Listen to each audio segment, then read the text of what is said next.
Hi folks, this is Jake. Hope you're okay today. We're looking at Cornelius Vantil on circular reasoning, part 1. This information is found on trueforms.wordpress and also at a survey of Christian epistemology, page 19 and 20, Vantil. And so we're going to do circular reason part 1, circular reason part 2, and I hope this is going to be a blessing to you. It should be particularly noted, said Vantil, therefore, that only a system of philosophy that takes the concept of an absolute God seriously being a transcendental method.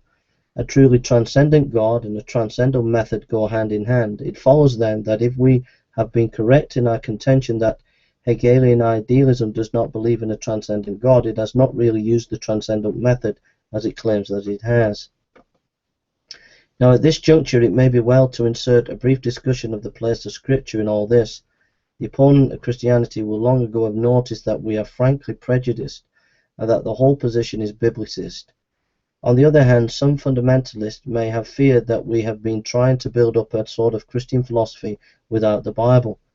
Now we may say that if such be the case, the opponent of Christianity has sensed the matter correctly. The position we have briefly sought to outline is frankly taken from the Bible, and this applies especially to the central concept of the whole position, the concept of an absolute God. Nowhere else in human literature, we believe, is the concept of an absolute God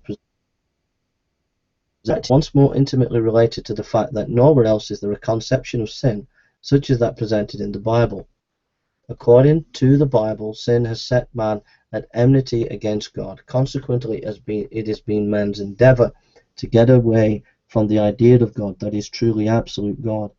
The best way to do this was to substitute the idea of a finite God, and the best way to accomplish this, a subordinate purpose, was to do it by making it appear as though an absolute God were retained. Hence the great insistence on the part of those who are really anti-Christian that they are Christian. It thus appears that we must take the Bible, its conception of sin, its conception of Christ, and its conception of God, and all that is involved in these concepts together, or take none of them. So also it makes very little difference whether we begin with the notion of an absolute God or with the notion of an absolute Bible. The one is derived from the other, they are together. Hence we defend all or we defend none. Only one absolute is possible, and only one absolute can speak to us. Hence it must always be the same voice of the same absolute, even though he seems to speak to us at different places. The Bible must be true because it alone speaks of an absolute God, and equally true is it that we believe in an absolute God because the Bible tells of one. This brings up the point of circular reasoning. The charge is constantly made that if matters stand thus with Christianity, it has written its own death warrant as far as intelligent men are concerned. Who wishes to make such a simple blunder in elementary logic as to say that we believe something to be true because it is the Bible? Our answer is this briefly, that we prefer to reason in a circle to not reasoning at all. We hold it to be true that circular reasoning is the only reasoning that is possible to finite man.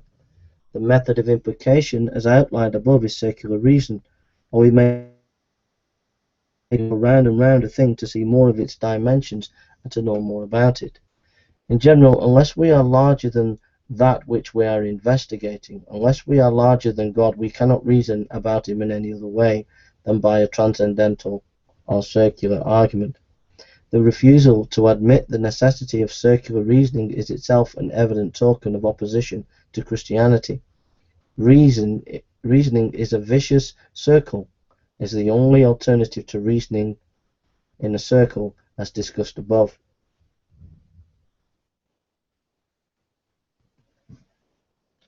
Circular reasoning. I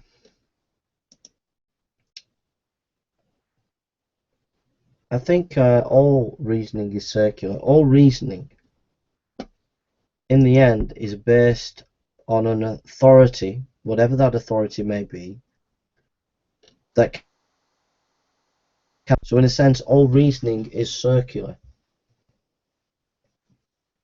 Yeah?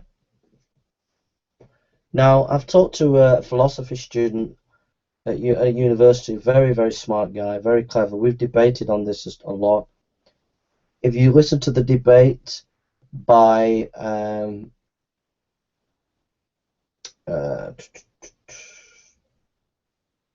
Greg Banson and R.C. Sproul, have a listen to the debate on Reformed apologetics.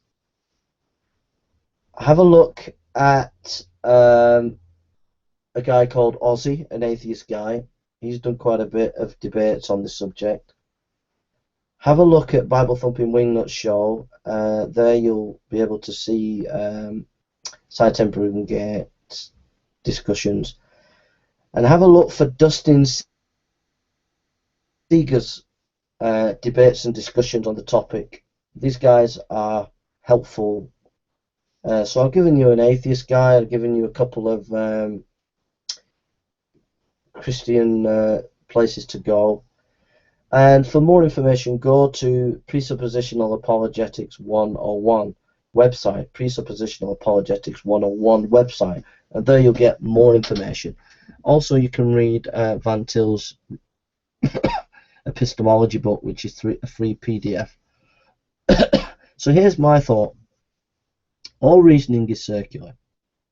The atheist, the skeptic, they have to do circular reason. If I appeal to my Bible, the atheist appeals to reason. But how do you prove reason within your worldview? You prove it with reason. So the atheist or skeptical position is circular.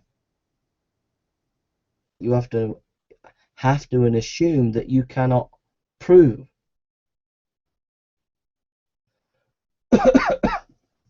So what we have to do is have a transcendental argument where we test our circular reasoning, whether it is consistent with reality.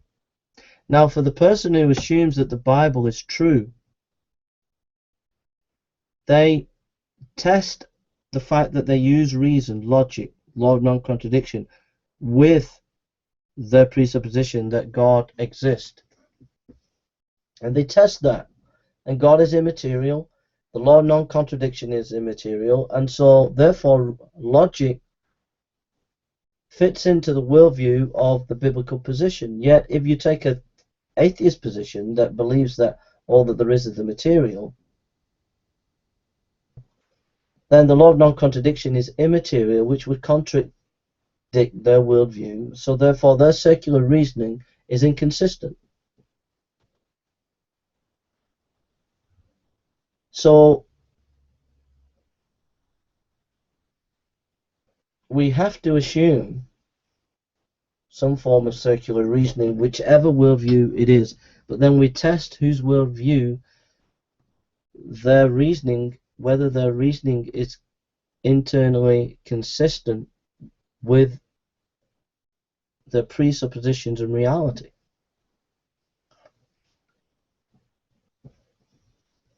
And that's the power of presuppositional apologetics, and the latent difficulty that skeptics have to deal with. They just don't know how to deal